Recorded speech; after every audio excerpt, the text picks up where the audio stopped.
శుక్లప్రభామిశ్రం అతర్క్యం త్రైపురం మహ బ్రహ్మాస్తకుండికాస్తాం శుద్ధజ్యోతిషరూపిణీం సర్వతత్వమయీం వందే గాయత్రీం వేదమాతరం.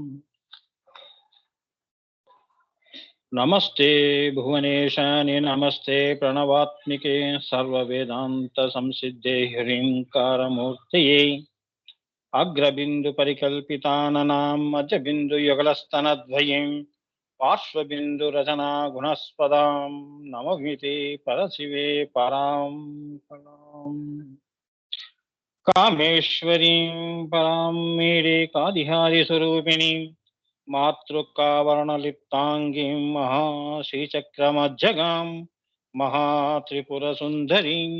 ఓం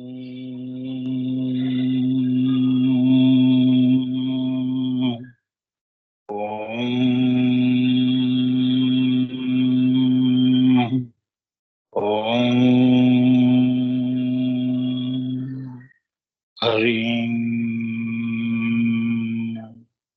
హరీం హ్రీం.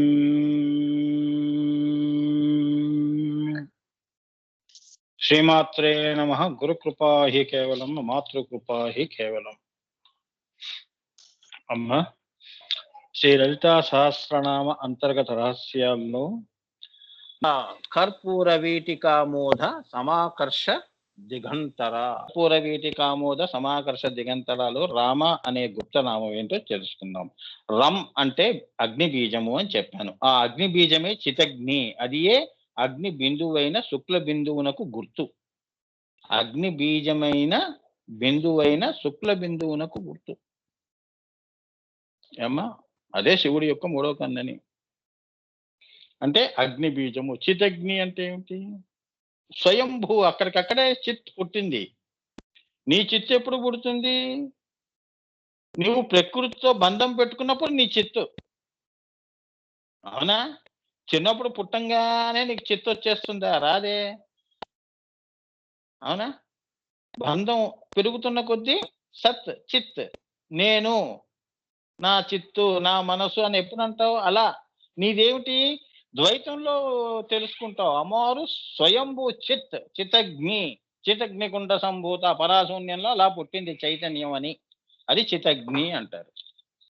అది శుక్ల బిందువునకు గుర్తు. అంటే ఈశ్వరునికి, ఈశ్వరీనికి గుర్తు అని. మా అనేది రక్త బిందువు. ఆ రా అనే చితగ్ని నుంచి మా అనేది పుట్టింది. అంటే ఆయనకి మాయ అంటే ఏంటి? సృష్టి చెయ్యాలి అనే మహా పుట్టింది అన్నమాట. రామ అంటే అది. ఎవరికి పుట్టింది? శ్రీకి పుట్టింది. శ్రీ. అప్పుడు శ్రీరామ. ఆ మూడు తీసుకుని రాముల వారికి పెట్టాడు పేరు. మళ్ళీ కింద నామాలు ఏం పెట్టలేదు. చూడండి ఎంత. అందుకే ఈయన సాక్షాత్ అమ్మవారి స్వరూపము. కరాంగుళి నకోత్పన్న అలా వచ్చాడు ఈయన. ఈ పేరు పెట్టు దశరథ అని చెప్పాడు వశిష్ఠుల వారు. అది ఎంత గొప్ప పేరు పెట్టావని. అప్పుడు ఆయన ఏం చేశాడు? తర్వాత నీకేదన్నా ముచ్చట్లు ఏమన్నా ఉంటే దానికి రామ అనే దానికి ఇంకేదన్నా కలుపుకో అన్నాడు. శ్రీరామచంద్రమూర్తి అని ఈయన కలుపుకున్నాడు దశరథుడు. మనం కూడా కలుపుకుంటాంగా, మా తాతగారి పేరు రావాలి, ముత్తాత పేరు రావాలని. అట్లా నీకేమన్నా భ్రమ ఉంటే, నేనైతే రామ అన్నాను, తర్వాత నువ్వేమన్నా ఆయనకి కొనసాగి సీతారామ పెళ్ళైతే శ్రీరామచంద్రమూర్తి, ఇలా తోకలు. రామ అనేది ఎప్పుడూ ఉంటుంది. అది మా అనేది రక్త బిందువు. చితజ్ఞ ఆయనది. ఆయన సంకల్పం చేశాడు కదా. రజ లక్షణం కలది కాబట్టి, రజోగుణము ఉన్నది కాబట్టి అది మా. శ్వేత బిందువు సత్వగుణం. సో రజ లక్షణం కలది కాబట్టి మా అంటే మాయా అని మంత్రశాస్త్రం. మంత్రశాస్త్రంలో మాయా అంటారు. మాయా అంటే నువ్వు అనుకునే మాయ కాదు, గారడీలు కావు, భ్రమ. ఒక్కసారి ఆయనకి బ్రహ్మ వివర్తము చెందాడు అని. మాయా అంటే అది వివర్త రూపము. ఒక్కసారి నువ్వు అద్దంలో చూసుకున్నట్టు. లేదు అంటే మర్చిపోయి పనిలో ఉన్నావు అనుకో, ఇంకా నువ్వు నీ అందం ఎక్కడ చూస్తావు? అంత టైం ఎక్కడుంది? అవునా? ముంగుర్లు మూతి మీద పడుతున్నాయా, సైడ్ లో పడుతున్నాయా, కొంగు ఎక్కడుంది, ఇవన్నీ నీకు గుర్తుంటాయా? అదే శుక్ల బిందు. అద్దం దగ్గరికి రాగానే అబ్బాయి ఏమిటి ఇలా ఇలా ఇలా సర్దుకుంటాం. వివర్తము. అమ్మో! వెళ్లి మొహం కడుక్కోవాలి. ఇట్లా వివర్తము. అంతవరకు మర్చిపోయావు. నువ్వెవరో నీకే తెలీదు. అంత కష్టపడ్డావు వంటింట్లో. వివర్త రూపం. అంటే తనను తాను మర్చిపోయి పనిలో కొందరుంటారు చూడండి. సైంటిస్టులుంటారు చూడండి. గడ్డం పెరుగుతోందా? కాఫీ పక్కన పెట్టినా తెలీదు. అర్థమైందా? అంతే వాడికి తెలీదు. ఓ తాగుబోతువాడు కూడా ఉన్నాడు గనుకోండి, వాడికి 2 రోజులు పడుకొని పొద్దున్నే లేస్తాడు 6కి. అబ్బా! ఇవాళ తొందరగా లేచాను అంటాడు. కానీ మధ్యలో 3 రోజులు పోయినాయి. 3 రోజులు నిద్రపోయాడు వాడు. అవునా? అవునా కాదా? వాడికి అది ఫస్ట్ తొందరగా లేచాను గదా! అంటాడు. ఇటువంటివి కూడా సరదాగా చెప్తున్నాను. వాడికి తెలీదు వాడికి. 2 రోజులు గడిచిపోయిందా అని. అట్లా కూడా ఉంటాయి. సో, ఇక్కడేంటంటే ఇది లౌకికం గాబట్టి ఇలా చెప్పాను. మీకు సామాన్యుల్ని దృష్టిలో పెట్టుకొని చెప్తున్నాను. అంత నేనేం పెద్దగా ఇప్పుడు మాయ అంటే ఏంటంటే పెద్ద పెద్దయి గ్రంథాలు తీసి చెప్పవలసిన అవసరం లేదు. సామాన్యుడికి మామూలుగా చెప్పినా చాలు. ఏ రకంగా నువ్వు అమ్మవారి దగ్గర చేర్చు. అర్థమైందా అమ్మా? నాదేదో షేర్ ఆటో టైప్ నాది. క్యాబ్‌లో వెళ్ళాలి అంటే పెద్ద పెద్ద వాళ్ళవి వినండి మరి. నేనేదో షేర్ ఆటోలో తీసుకెళ్ళి పడేస్తున్నా అందరిని. నాది చిన్న బండి. అట్లా నేను సామాన్యుడి దృష్టిలో పెట్టుకొని శ్రీ విద్య చెప్తున్నాను. ఎందుకంటే రాబోయే తరంలో ఇంత తెలివితేటలు ఎవడికి ఉండవు అంత. ఇప్పుడే ఈ మహానుభావులది ఎవరికీ అర్థం కావట్లేదు. అవునా? మరి సామాన్యంగా ఇప్పుడు ఇట్లా మనం ఎందుకు దిగి చెప్తున్నాము? అన్ని మెట్లు దిగి వచ్చి నీ ఇంటికొచ్చి చెప్తున్నాను అది. గౌతమ బుద్ధుడు ఇంటికొచ్చి భిక్ష అడిగినట్టు. ఆది శంకరాచార్యులు వాళ్ళ ఇంటికొచ్చి ఆ! భౌతి భిక్షాందేహి అన్నట్టుగా. అలా నేను సామాన్యంగా జెప్తున్నాను. అమ్మ లక్ష్మీదేవి ఇలా ఉందమ్మా. ఆ ఉసిరికాయ ఇవ్వు దానంగా అని జెప్పి, ఆ లక్ష్మీ అమ్మవారిని నీకు చూపించటం, నీ ఇంట్లో అంతా సిరుల పంట కురిపించటం. అట్లా ఉంటుంది మన భాష్యం. ఎందుకంటే నేను అలానే వెళ్తానని నా అమ్మవారికే జెప్పాను. నేను అడిగితే నాకు అమ్మవారు ఇంకా ఐం బీజానికి సంబంధించినవన్నీ నాకు అవసరం లేదమ్మా అవన్నీ. నా పద్ధతిలో నేను చెప్పుకుంటూ పోతా భక్తిగా. నాకొకరితో కంపారిజన్స్ లేవు. ఒకడికి నచ్చింది ఒకడి ఇష్టాలతో నాకు పని లేదు. ఎక్కువ ఆనందం నేనే పొందుతాను చెప్తూ, చెప్తూ వెళ్ళిపోతూ ఉంటానంతే. నాకెందుకు వాడు దండేసాడా, వీడు శాలువా కప్పాడా, వీడు బిరుదిచ్చాడా, వాడు నాకు టికెట్ రిజర్వేషన్ చేసాడా, వాడు నాకు దక్షిణ తీసి పెట్టాడా, నేనక్కడికి వచ్చి ప్రవచనం చెప్పాలంటే రూ. 1,00,000 అవుతుంది. నేనేం రేట్లు పెట్టాలా? నాకెందుకు ఇచ్చే తల్లి అమ్మవారు. అవునా? ఈ రోజుల్లో ప్రవచనాలు చెప్పడానికి ఊరికే వెళ్లి చెప్తారా? ఈ మహానుభావులు. అవునా? వాళ్ళ ఉంటుంది. వారి పక్కన పెట్టి ఎవరు గూడా ఇంత చెప్పరు. ఆ! నాకేంటి, నీకేంటి అనే సూత్రం ఉంది వాళ్ళకెప్పుడు. ఇప్పుడున్న వాళ్ళందరూ పేర్లు తీసుకోకుండా చెప్తున్నారు. చెప్పమనండి. లలితా సహస్రనామం ఏమి తీసుకోకుండా చెప్పమనండి. లక్షల్లో ఉంటాయి వాళ్ళు జెప్పాలంటే. అరే! నాకెందుకమ్మా? మన సంకల్పం నాది పవిత్రంగా ఉన్నప్పుడు, పోన్లే పక్కవాడు బాగుపడుతున్నాడు. పోన్లే సంతోషించండి. ఇటువంటి వాళ్ళు కూడా వస్తున్నారు. మన కోసం వస్తున్నాడు అతనని. అవునా? నా జీవితం అంతా పక్కన పెట్టి నేను నీ జీవితం గురించి ఆలోచన చేస్తున్నప్పుడు మనం ఆ మాత్రం మనం అతని మీద ఆ గురువు మీద మనం ఎంత ఇది చూపించాలి. అవునా? నాకేం అవసరం నిన్ను ఉద్ధరించడానికి. అవునా? ఆ లక్షణాలు నాకు అమ్మవారు ఇచ్చింది. అందుకే నేను 10 సంవత్సరాలు తండ్రి సేవల్లోనూ మేము ఉన్నాము అంటే, గురువుల సేవలో ఉన్నామంటే, పోయిన దాని గురించి మాకెందుకు? మేము సంపాదించింది ఎక్కువ, పోగొట్టుకుంది తక్కువ. ఆ సూత్రం మీద మా జీవితాలు వెళ్తాయి. అంతేగాని ఎంత సంపాదించామనేది గాదు. పేరొచ్చిందా? ప్రతిష్టొచ్చిందా? గవర్నమెంట్ నాకు ఇదిచ్చిందా? పెన్షన్‌లు ఇస్తోందా? ఈ దృష్టి ఉండదు మాకు. సరే. కాబట్టి రామ అంటే శుక్ల రక్త బిందువుల యొక్క రెండిటిని తన యందే కలిగినటువంటి శివశక్తి బిందువు. త్రికోణంలో ఉన్న బిందువు. ఏనన్నా అని అర్థము. దాని యొక్క ప్రభలు అంటే కిరణములు. అవే శ్రీ అక్షరాలు. నాదం పరా పశ్యంతి మధ్యమ వైఖరి. ఆ కిరణాలే అక్షరాలు. ఇది పట్టుకొని కిరణాలు పట్టుకొని మన అమ్మ దగ్గరికెళ్ళాలి. అందుకే ఇగో సాహిత్యంలో పాటలు పాడుకుంటూ అన్నమాచారిగా వెళ్తున్నాం మనం. అంతేగా వైఖరిలో పాటలు పాడుకోవటం. అంటే అక్షరాన్ని పట్టుకొని వెళ్ళటం. స్థూలాన్ని పట్టుకొని మూలానికి వెళ్ళటం. అది. కాబట్టి రామ అంటే శుక్ల రక్త బిందువులు ఇది చెప్పాను. దాని యొక్క ప్రబలే శ్రీ. సో అందుచేతనే వశిష్ఠుల వారు రామునికి కూడా శ్రీరామ అన్న పేరు పెట్టాడు. ఆయనతో మహాశ్రీ విద్యోపాసు కూడా చూడండి. చూసారా గురువులు ఎలా ఉంటారు? శ్రీ విద్య ఎక్కడి నుంచి వస్తుంది చూడండి. త్రేతాయుగాల నుంచి వస్తోంది శ్రీ విద్య. ఇది మనం తెలుసుకోవాల్సిన విషయం. అమ్మవారు సృష్టి ఆది నుంచి, అందుకనే సనాతనము మనది. ఏమ్మా ఎవడో పెట్టిన గొట్టంగాడు పెట్టింది మతం కాదు. మనది ఏంటంటే మతం కూడా కాదు, సనాతనము. అందరూ దాహం తీర్చుకోవచ్చు, జీవనది. అర్థమైందా? తారతమ్య భేదాలు లేకుండా అందరూ ఈ తమసోమ జ్యోతిర్గమయ్య. అంతేగాని మనుషులు పెట్టిన ఇవి కావు. మనుషులు రాశారా? మన వాళ్ళు ఎవరన్నా వేదాలు రాశారా? దర్శనం చేసుకుని వేదయుక్తం చేశారు. అది మన వాళ్ళ గొప్పతనం. సో అన్న పేరు పెట్టారమ్మా. అంటే శక్తి స్వరూపుడు అని అర్థం. అంటే శ్రీరాముడు శక్తి స్వరూపుడు అని, అమ్మవారి ఆదిపరాశక్తి స్వరూపుడు. అందుకే ఆయనకి సాధ్యం, రామ బాణానికి తిరుగులేదు అన్నారు. అది 13వ నామం నన్న ఒక్క 5 నిమిషాలు చెప్తాను. ఇంకా 3 నామాలు ఉన్నాయి. శనివారానికి అయిపోతాయి, ఈ నామం అయిపోతుంది. చూద్దాం. మాసాకర్షాత్, మాస ప్లస్ ఆకర్షాత్, మాసాకర్షాత్. కర్పూర వీటికామోద ఏముంది నామం? కర్పూర వీటికామోద సమాకర్ష దిగంతరాదులో కామాకర్షాత్, మాసాకర్షాత్. మాసములు.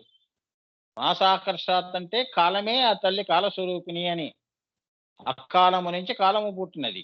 సో ఆ కాలస్వరూపం ఎలా ఉంటుందో చూపిస్తున్నారు. చూడండి, మాసాకర్షాత్ అంటే అమ్మవారు కాలచక్ర స్వరూపిణి.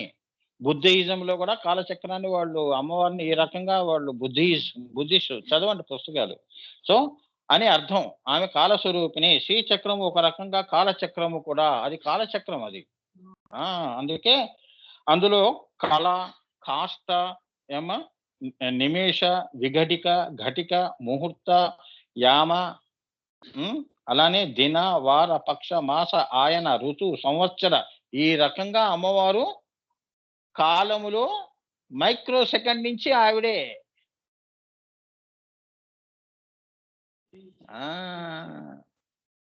ఇప్పుడు శ్వాస తీసావంటే ఆ కాలంలో నిన్ను ఉంచింది. అమ్మా నీ దయ ఉంది కాబట్టి ఈ నిమిషంలో బతికున్నాను, శ్వాస పీల్చుకున్నాను అని. కన్ను చావు తప్పి కన్ను లొట్టపోయింది అన్నట్టు కొందరు కులవపుల్లో ఉంటారే, అలా అలా తల్లి కళ. ఆ కళ నుంచి ఏమొచ్చింది? కాష్టము. కాష్టము నుంచి ఏమొచ్చింది? నిమేషము. నిమిషము నుంచి విఘటిక, ఘటిక, ముహూర్త, యామ, అలా దినము, వారము, పక్షము, మాసములు, సంవత్సరములు, ఇలా నువ్వు చెప్తున్నావే, ఇవన్నీ అలా వచ్చాయి. అంటే drops of water makes an ocean. నీటి బిందువులే సముద్రమైనట్టు కాలమే మహాసముద్రము. అలా నీటి బిందువులన్నీ కలిసి మహాసముద్రమైంది, మహాయుగమైందిరా పిచ్చివాడ. ఆ మహాయుగమే, ఆ కాలమే, ఆ కళ నుంచి వచ్చినది అమ్మవారు కళ, కాలస్వరూపిణి అని. అంత కాళీతత్వం, దశమహావిద్యలు. సో ఈ రకమైన పరిగణతో ఆ తల్లి కాలపు మొలక అయిన కళగా అయింది. అంటే ఈ కాలము మొలకగా, మొలక అంటే జర్మినేషన్, విత్తనం నుంచి మొక్క రావటం. అట్లా ఈ కళ నుంచి కాష్ట, నిమేష, అంటే ఇటువంటి వృక్షము, కాలవృక్షము వచ్చింది అని. శ్రీచక్రము వచ్చింది, అది కాలచక్రము. అంతే కదా, శ్రీచక్రం అంతా కాలచక్రమే. మన భూమి మీద ఇలా చెప్పుకుంటున్నాం. పైన దేవతా కాలము, ఈ కాలం అంతా ఆమె అని. 14 లోకాల్లో ఎవరు ఏ కాలాన్ని ఎలా కొలిచినా ఆ స్వరూపమే నేను అని చెప్పటం ఇక్కడ.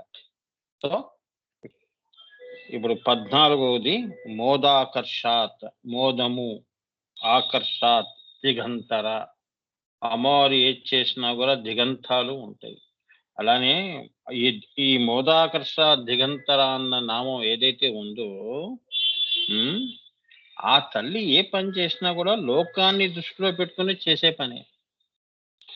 ఇప్పుడు మాయలో అనేకంలో మనం ఉన్నాము అంటే, మనం ఏంటంటే మన వరకు మనం దిగంతర, అంటే మన ఇంటి వరకే మనం పనులు దృష్టిలో పెట్టుకొని చేస్తాం.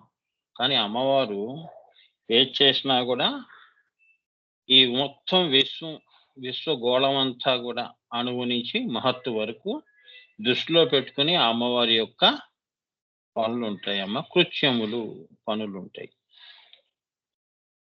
ఏమ్మా? అదే. మనం వ్యష్టి, ఆమె సమిష్టి. అవునా?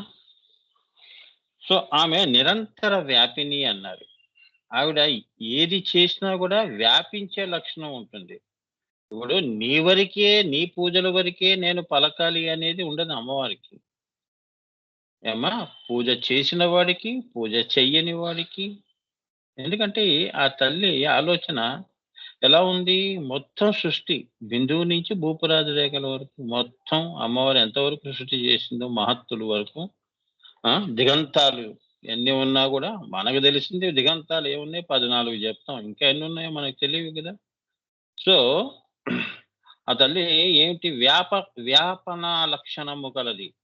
ఏ పని చేసినా గూడా ప్రతి వాడికి అందుతుంది.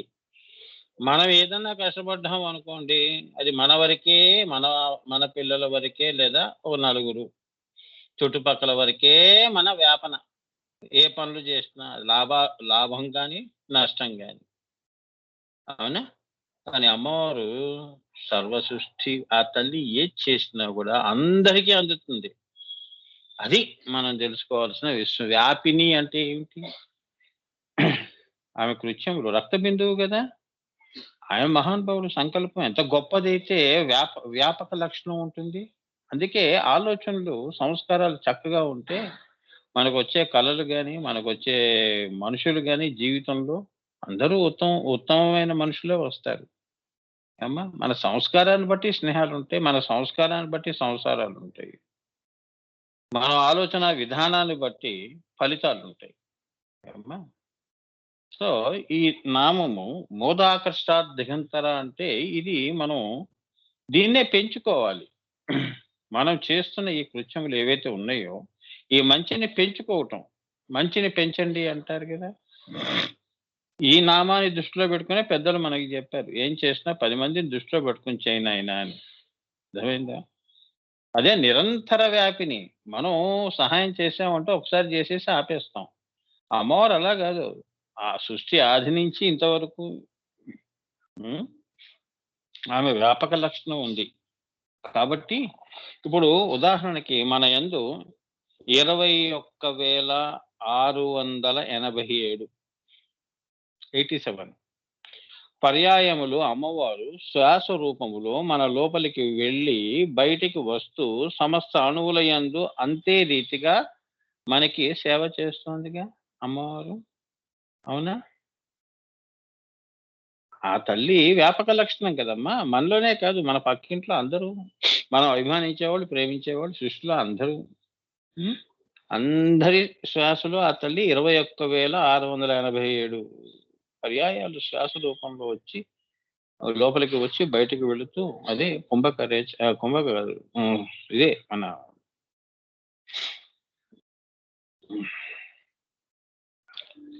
సమస్త అణువుల యందు. ఇప్పుడు మనం శ్వాస తీసుకుంటేనే కదా మన శరీరంలో ఉన్న ప్రతి అణువు కూడా జీవవంతం అవుతుంది. ఆ శ్వాస లేదు, ముఖ్య ప్రాణం లేదు అంటే ఎలా ఉంటుంది? ఇప్పుడు మనకి దెబ్బ తగిలిందనుకోండి. హ్మ్. మన చర్మం మందులు పెట్టి ఏమవుతుంది? అది మాడిపోయి ఎండిపోతుంది.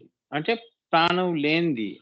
మళ్ళీ కొత్త చర్మం వస్తుంది. అలా ఏంటంటే లోపలికి వెళ్లి బయటికి వస్తూ సమస్త అణువుల యందు గూడా అంతే రీతిగా సేవ చేస్తున్నాం. మళ్ళీ కొత్త చర్మాన్ని నీలోకి మళ్ళీ ప్రవేశపెట్టటం. దిగంతాల్లో. అది కష్టమని ఆమె భావించటం లేదు. అది నాకు కష్టమని ఆమె ఎప్పుడు భావించటం లేదు తల్లి. తన లీలా విలాసంగా తన ఆనందవల్లి అంటే తన ఆనందం కోసం విలాసంగా భావిస్తోంది కాబట్టి ఆమె మోదాకర్షాత్ అన్నారు. దిగంతర, మోదాకర్షాత్ దిగంతర. ఆ రకమైన ఆనందము చేత ఈ సృష్టిని పరివ్యాప్తం చేస్తోందని అర్థం. పరివ్యాప్తము అంటే పెంచుతోంది అని, పెరుగుతోంది అని. అది మోదాకర్షాత్ దిగంతర అంటే అమ్మవారు చేసేదది. ఈ పెంచటము, వ్యాపక లక్షణం ఎక్కడి నుంచి మొదలైంది? ఈశ్వరుడు సంకల్పంగా ఉన్నప్పుడు ఆయన సంకల్పాన్ని ఇంతవరకు ఆహ్, సా కొనసాగిస్తూ వచ్చింది. అక్కడి నుంచి మొదలైంది. నీ వరకు సేవ. అవునా? నువ్వు ఇవాళ శ్వాస తీస్తున్నావు కాబట్టి నువ్వు జీవిస్తున్నావు. శ్వాస అమ్మవారు వస్తోంది కాబట్టి, వెళుతోంది కాబట్టి. మరి దీన్ని బట్టి మనకేం అర్థమవుతుంది? హ్మ్. అన్నీ ఆ! మన శరీరంలో అన్నీ గూడా మన శరీరం అంతా గూడా ఆధిపత్యం ఎవరు వహిస్తున్నారు? అమ్మవారే. ఆవిడ సంకల్పమే నీ శరీరం మీద ఆధిపత్యం వహిస్తోంది. ఎవరో కాదు. మన భర్తలు గాదు, మన పిల్లలు గాదు. అర్థమైందా? వాళ్ళ మీద గూడా అమ్మవారే. అలానే వాళ్ళ ఆలోచనల మీద గూడా ఆవిడ యొక్క ఇదే ఉంటుంది. అందుకే ఏ టైంలో ఎవరికి మంచి సంకల్పం కలిగించాలి, ఏ టైంలో ఎవరికి కష్టపెట్టాలి, అలానే వారిని సంస్కరించాలి. అందుకే ఇన్ని వ్యాపక లక్షణం ఉంది గాబట్టి, దిగంతాల్ని గూడా పరివ్యాప్తం చేస్తుంది గాబట్టి అమ్మవారు ఆ! మూల ప్రకృతి అయింది. అమ్మలగన్న అమ్మ అయింది. మీ అందరికంటే పెద్దమ్మ ఆవిడ. సురారులమ్మ. అంతే గదా! ఎవరు చేయలేని పనులన్నీ ఆవిడ జేస్తోంది గాబట్టి ఆమె భగవతి. లేదంటే ఏం చేస్తాం? ఏముందిలేండి పక్కింటి వాళ్ళు ఏదో చేశారనుకోండి, మీరు చేయలేని పని పక్కింటి వాళ్ళు చేస్తే ఏముందండి మనసు పెడితే మేము జేస్తాం అని నువ్వు లౌకికంగా ఇక్కడ అనవచ్చు గానీ, అమ్మవారి విషయంలో నువ్వు అనలేవు. తల దించుకునే ఉండాలి. ఆమె భగవతి. ఆమె చేసే పని మనం ఎక్కడ జేస్తాం? ఆమెను ప్రార్థించడం తప్ప మనకేం చేత కాదు. అది జెప్తున్నాడు. సో, అక్కడికే ఆ నామం పరిసమాప్తమైందమ్మా. ఇప్పుడు కరపుర 15వ నామం. గుప్త నామం. కరపుర. కర అంటే ఏముంది? చేతులు. కరము అంటే చెయ్యి అని మాత్రమే కాదు. ఏమ్మా! కిరణము అని గూడా అర్థం జేసుకోవాలి. సూర్యుడికి చేతులు ఏమిటి చేతులు? ఆయన కిరణములే చేతులు. అవునా? సప్త హ్మ్. అలానే అమ్మవారు చేతులే కిరణములు. అమ్మవారి కిరణములే చేతులు అమ్మవారికి. సూర్యుడు 7 రథాల మీద ఆయన ప్రయాణం చేస్తాడంటే అమ్మవారు మరి ఎన్ని కిరణాలతో ఆవిడ భాషిస్తోంది అక్కడ బిందువులో. ఎన్ని చేతులు ఉండాలి అమ్మవారికి, భగవతికి. కరపుర అంటే అమ్మవారికి దశభుజి అని, అష్టాదశ భుజి అని, చతుర్భుజి అని ఇలా అనేకమైన ఉపాస్య రూపములన్నిటికీ కూడా కరపుర అంటే పూర్తిగా కిరణములతో నిండి సృష్టినిచ్చేయు తల్లి అని అర్థం. ఈ రకంగా ఈ నామాన్ని అర్థం చేసుకోవాలి. అన్ని చేతులతో, అంత శ్రద్ధతో ఈ సృష్టిని చేసింది. మనం 2 చేతులతోనే పనులు సరిగ్గా చేయట్లేదు ఇంట్లో పనులు. అవునా? ఈ గ్లాస్ తీసి అటు పెట్టలేం మనం. ఓపికే లేదు. అవునా? ఎవడికో చెప్తాం. "అరేయ్! ఈ గ్లాస్ తీసి అక్కడ పడేయరా" అని. మరి అమ్మవారు ఆమె కిరణముల ద్వారా అంత అష్టభుజి, దశభుజి ఆ తల్లి ఇంత ఇలా అనేకమైన ఉపాస్య రూపముల్లో ఉంటూ కరపుర అంటే పూర్తిగా కిరణములతో నిండి సృష్టిని చేసింది, చేస్తోంది. సృష్టి అంటే ఒక్కసారి చేసేసి వెళ్లి బిందువులో కూర్చోవటం కాదు. ఎప్పుడూ నిరంతరంగా. ఇప్పుడు ఒక చెట్టు పడిపోయింది. మళ్ళీ కొత్త చెట్టు సృష్టి. ప్రతి సృష్టి. ఇప్పుడు నువ్వున్నావు. ఒక ఆలోచన అయిపోయింది. కొత్త ఆలోచన. ఇదే బ్రహ్మ సృష్టి అంటారు. ఒకరోజు నిన్న రోజు అయిపోయింది. నిన్న ఆలోచనలు అయిపోయినాయి. నిన్న తినే భోజనాలు అయిపోయినాయి. ఇప్పుడు మళ్ళీ కొత్తది. అది సృష్టి జరుగుతుంది. కొనసాగుతూనే ఉంటుంది.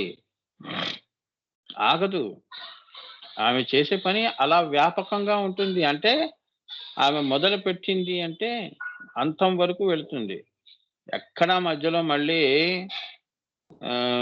విశ్రాంతి అనేది ఉండదు అమ్మవారికి. అది సృష్టి ఆది నుంచి. చూసారా? ఆ తల్లి ఆ సంకల్పం ఈశ్వర సంకల్పం హ్మ్. కొనసాగిస్తూ ఆ లీలా విన్యాసం చేస్తూ ఇంత కాలదేశ చైతన్యాల్ని, ఇంత జీవరాశిని, దేవతల్ని సృష్టి చేసిన తల్లి హ్మ్. అది నిరంతరంగా కొనసాగుతూ ఉంటుంది. సృష్టి కొనసాగుతుంది. సృష్టించారు అంటే అక్కడ స్థితీకరించటం. అంటే స్థితి అంటే ఏమిటి? పుట్టి చనిపోకూడదుగా. వాడు బతకాలి. వాడికింత అన్నపూర్ణగా మళ్ళీ ఔషధములు. ఇదే హిరణ్యవర్ణం శ్రీ సూక్తం చదివితే తెలుస్తుంది. మనిషి ఆహారం మీద బతుకుతాడు గాబట్టి, సృష్టి దాని మీద ఆధారపడి ఉంటుంది గాబట్టి, ఆహారం నుంచి వీర్యం ఉత్పన్నమవుతుంది. వీర్యం నుంచి వంశం వస్తుంది. అలా ఆహారం అందుకే ఆహారం అనేది ఆ! ఆహారం అనేది అన్నం పరబ్రహ్మ స్వరూపం అన్నారు. ఆహారం నుంచి వీర్య కణాల ఉత్పత్తి. దాని నుంచి వంశం. శక్తి అనేది పుట్టి దాని నుంచి వాడికి వీర్యము దాని వలన వంశాభివృద్ధి, సృష్టి, కొత్త సృష్టి అలా 7 తరాలు అని మీరంటారే అట్లా ఈ సృష్టి నిరంతరంగా కొనసాగిపోతూ ఉంటుంది. అది దేనివల్ల జరుగుతోంది? ఇగో ఈ కరపుర. అమ్మా! ఇక్కడికి నామం అయిపోయిందమ్మా.